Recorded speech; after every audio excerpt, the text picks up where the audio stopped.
The first Ant-Man is my favorite MCU movie, said no one ever. That said, there will be at least one person in the comments saying that it is their favorite MCU movie, even though they're lying to themselves. Because, well, it's just pretty good, and that's about it. And compared to the rest of the MCU, it falls somewhere near the bottom of the list.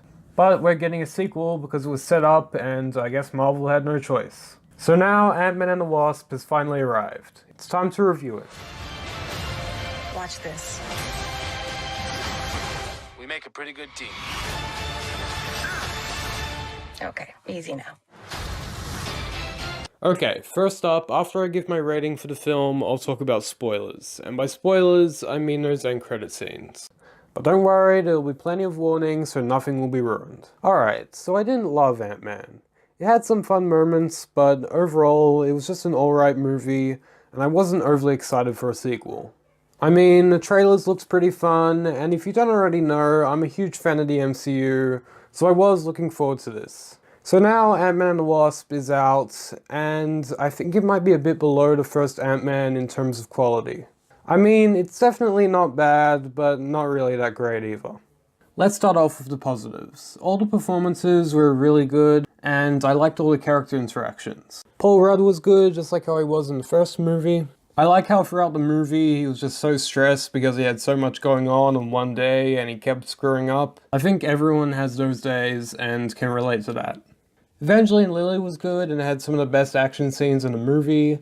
Hannah John-Kamen was good as Ghost. I actually found her origin and motives intriguing, but apart from just one scene, it wasn't really explored at all. Michael Douglas and Lawrence Fishburne were good, Michelle Pfeiffer was good, even though she wasn't in the movie for very long. You also got Walton Goggins, aka Wally Goggs, who is always great to see. Oh yeah, and once again, Luis is hilarious, and somehow manages to avoid being annoying. There's also plenty of great action, too bad that all of it was revealed in the trailers, but you know, that doesn't detract from the movie. That was purely the marketing team's fault. And also mine for watching them, I guess. But yeah, the action was great, there was plenty of cool size manipulation, and all the effects were top-notch as well. For whatever reason, a lot of the Marvel movies recently haven't had the best CGI. Guardians 2, Spider-Man Homecoming, and Thor Ragnarok had some great effects, but also some that looked kinda mediocre. Black Panther's effects were pretty bad, not gonna lie. And Avengers Infinity War had a couple of effects shots that didn't look that great. But in this, all the effects were amazing, which was really surprising. As for the negatives, surprisingly, most of the jokes fell flat. None of them were cringe-worthy, but apart from the jokes from Luis and this one other joke, I didn't find any of them that funny. Randall Park in particular I found to be really annoying. There's also some weird editing as well, which kinda just took me out of some scenes. Also, what's with all the Hyundai product placement? I kid you not, there is one shot of a car in this, and the center of the frame is the Hyundai logo. Surely Marvel has enough money to avoid doing this much product placement. But what I really don't like about this movie is something that a lot of other people actually do like, and that is that this movie feels like it doesn't really matter in the grand scheme of the MCU. I mean, from what I heard, lots of people are glad that this is just a fun movie with lower stakes, and I'm fine with that. But the thing is, this hardly adds anything to the MCU. I don't know, maybe after that cliffhanger in Infinity War, I just wanted something else that ties into that.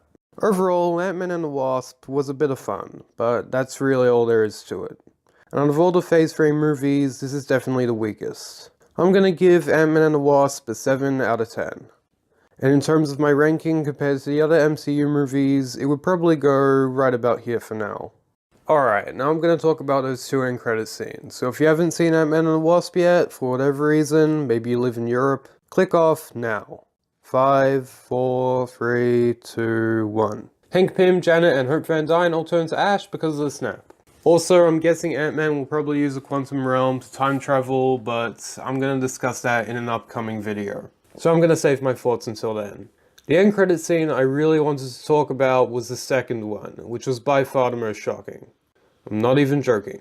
Even though it just seems like a giant ant playing the drums and nothing else, we can see on the TV that there's an emergency broadcast signal, implying that this is after the snap. The house is also dead quiet because the only thing we hear is the drums and nothing else. So what I'm getting to is that I think this implies that Scott Lang's family are also victims of the snap. So I guess when he finally comes back to his house in Avengers 4, he's just gonna find a big ant playing the drums, and that's gonna have to be his replacement daughter. It's gonna be so sad. Anyway, that's what I thought about Ant-Man and the Wasp. Thanks for watching, I really appreciate it. If you want, you can follow me on Twitter @CinemaGeekYT, leave a like and subscribe for more videos like this one.